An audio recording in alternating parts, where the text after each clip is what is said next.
All right, boys, gather around. Let's talk. Here's a short discussion just to spark some conversations.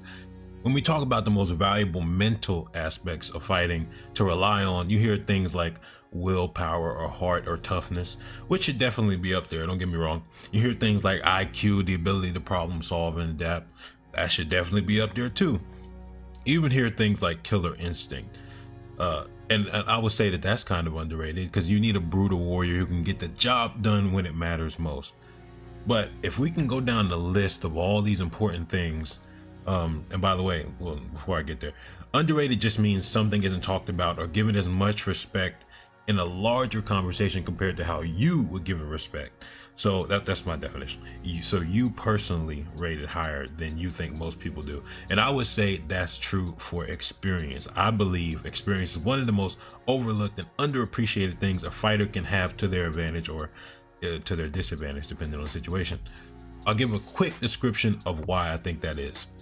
At the elite levels of fighting, but even in the most basic sense, it's problem solving. How can I get my fist, or in other sports, my knee, my shin, my elbow, into the vital parts of a person's body so that they can no longer continue to fight? Now, that's a problem because a fighter or a competitor or athlete across from you is thinking the exact same thing. Just like in chess, how can I capture the king of my opponent? Well, they're trying to capture yours at the same time.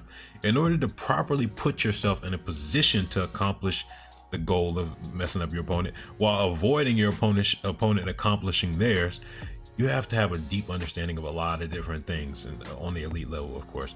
Positioning, timing, guard placement, distance management, a ridiculous amount of variables sometimes.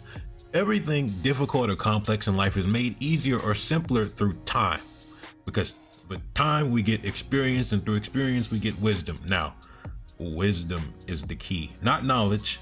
Knowledge is just raw resources. Those resources mean nothing unless they are turned into actionable fuel for real life consequences. Wisdom turns it into actionable fuel. Wisdom turns coal into electricity.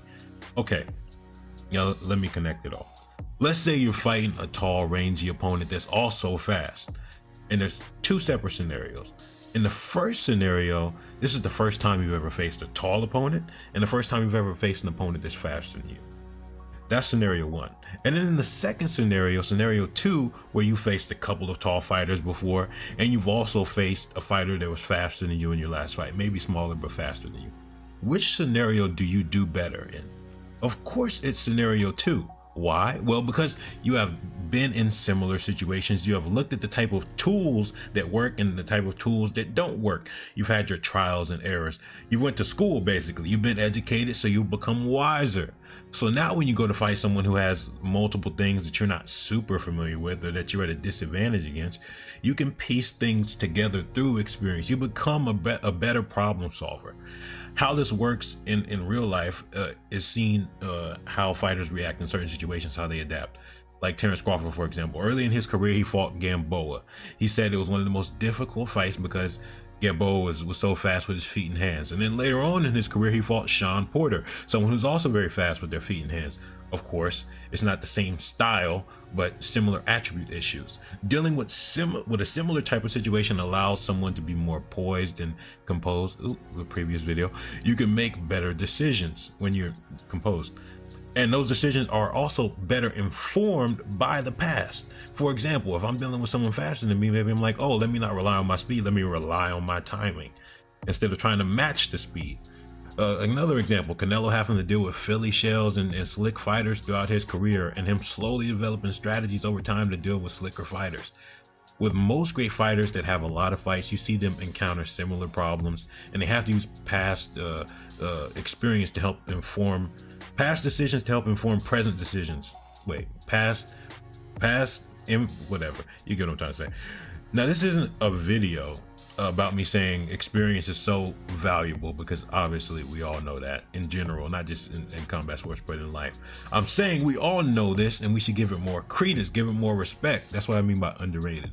Underrated doesn't mean that people don't give it any respect. It just means I think we should give it more. But I'm interested to hear what you all think. So get down in the comment section. Tell me what you think. Tell me if you think experience is super underrated, or if you think something is more underrated. Hit the like button, hit the subscribe button. man, let's have a good time. I got some more stuff dropping. Roy Jones, I gotta go do the Holyfield Bow. I gotta finish the last part of Corey Sandhagen versus Petr Yan. This will all come in due time, right? Okay, that's all. Immortality Serum out. Fight Science Philosophy.